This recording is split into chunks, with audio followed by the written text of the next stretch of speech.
Republican Congressman Ken Buck of Colorado. He is a member of the House Freedom Caucus and just wrote a Washington Post op-ed titled, "My Fellow Republicans, One Disgraceful Impeachment Doesn't Deserve Another." A lot to ask you about, Congressman, but let me just start with this reporting we just heard from Jeff Zeleny and talking about evangelicals. Do you think that this race really is wide open like the pastor in Jeff's piece just said?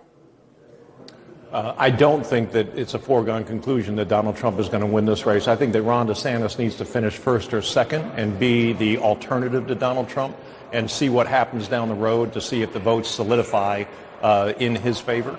I also think that Nikki Haley is moving in the polls, and if she's in the top three, I think that her chances are better down the road. I really think once you get rid of some of the candidates who aren't doing well after Iowa and New Hampshire, then you're going to start to see really how much of a lead Donald Trump has. All right. So you think it could continue past those two states, which I think is significant in and of itself. You know, Trump was asked yesterday on NBC about his conversations with Republicans about the Biden impeachment inquiry. And I just wanted to play a short part of that exchange for you. Here it is.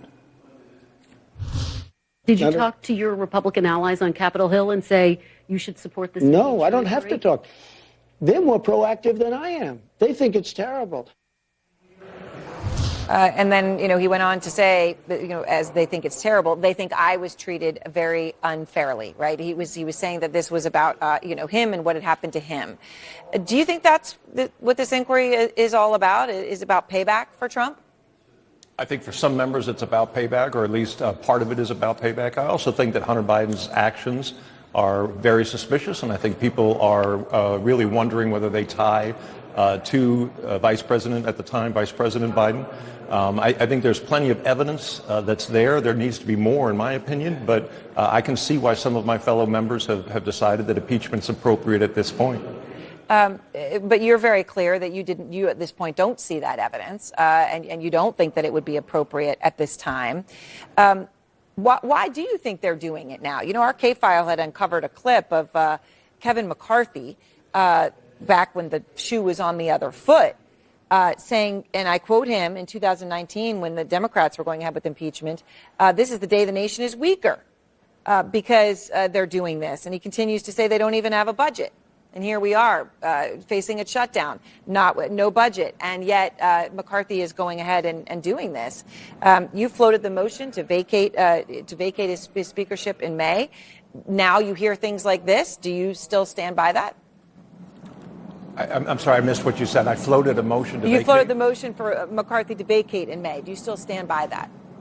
I have not said that I think that there will be a motion to vacate or that I would vote for a motion to vacate at this point. I do think that Kevin McCarthy, the only way to get rid of the issue that he's facing, trying to make sure the government doesn't shut down, is to have Democrat votes. And if he gets Democrat votes, that's going to really start the whole motion to vacate process.